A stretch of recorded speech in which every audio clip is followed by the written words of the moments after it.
नमस्कार मंडळी, आज आपण बघतोय काहीही पूर्वतयारी न करता झटपट तयार होणारा हेल्दी व टेस्टी नाश्ता. मुलांना टिफिनलाही देऊ शकता. मस्त मऊ मऊ होतात. लहान मोठे वयस्कर मंडळी कोणीही अगदी सहज व आवडीने खातील.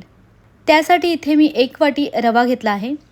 रवा कुठलाही घेऊ शकता, जाड किंवा बारीक. ह्यासोबत एक मध्यम आकाराचं बीट घेतलं आहे. वजनाने बीट 80 ग्रॅम आहे. रवा मिक्सरच्या भांड्यात काढून घेतला. यात घालूया पाऊण वाटी ताजं दही. हे आपण घरीच बनवलेलं दही आहे. दह्याची रेसिपी बघायची असेल तर आपल्या चॅनलवर आहे. चॅनलवर जाऊन चेक करून बघू शकता. वजनाने दही 100 ग्रॅम आहे. मिक्सरला हे जरा फिरवून घेते. ह्यात पाणी घालावं लागेल, पण आधी आपण बीट घालूया. बीट स्वच्छ धुवून त्याची साल काढून घेते ह्याप्रमाणे.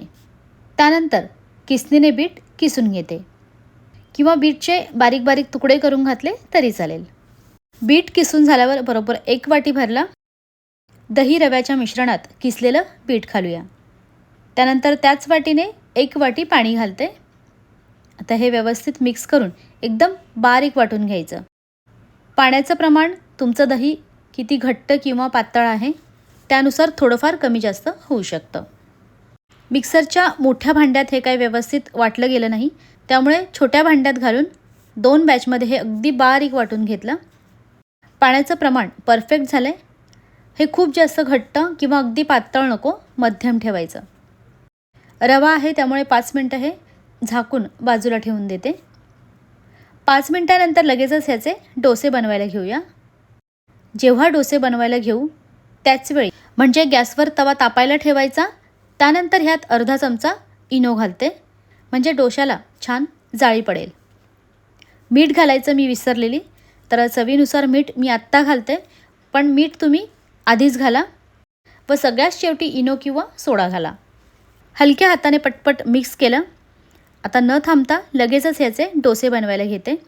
त्यासाठी गॅसवर भिडाचा तवा तापायला ठेवून सगळीकडून थोडंसं तेल लावून घेते. चमच्याने अलगदपणे तयार केलेलं मिश्रण घालून घेते. डोसा किंवा उत्तप्प्याला छान जाळी पडली आहे. गॅसची फ्लेम कमीच आहे.